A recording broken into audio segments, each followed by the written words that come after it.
120 day চ্যালেঞ্জের মধ্যে আজকে ডে 2। ভয় পেও না, সকালবেলায় আমাকে দেখতে এরকম বিভৎসই লাগে। সকালবেলায় উঠে আগে আমার খুব জল তেষ্টা পায়, মুখ টুক ধরার আগে আমি আগে জল খেয়ে নিই। তো 1 গ্লাস জল খেয়ে মুখ টুক ধুয়ে ফ্রেশ হয়ে রেডি হয়ে গেলাম দোকানে যাওয়ার উদ্দেশ্যে। এবার বাড়িতে যেহেতু কেউ নেই, সব কিছু বন্ধ করে তারপরে যেতে হবে। দরজা টরজা বন্ধ করে, লাইট ফাইট বন্ধ করে, জুতোটা পরে গ্রিল আটকিয়ে তো দোকানে যাওয়ার উদ্দেশ্যে বেরিয়ে পড়লাম।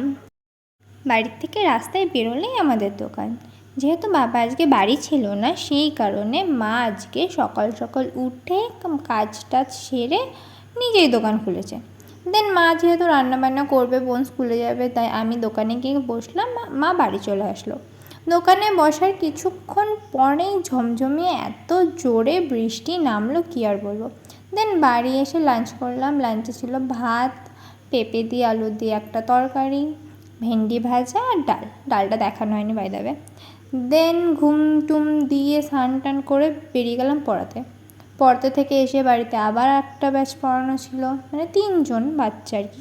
পড়িয়ে টড়িয়ে বিছানাপত্র রেডি করে, ওই যে মানুষটাকে দেখছেন উনি ঘুমে প্রচণ্ড ঢুলে পড়েছে, ঘুমের ঠেলায় ওখানে গিয়ে বসে আছে। বিছানাপত্র করে হাত মুখ ধুয়ে ডিনার করে শুয়ে পড়লাম। আজকের মতন এইটুকুনি, দেখা হচ্ছে নেক্সট কোনো ভিডিওতে।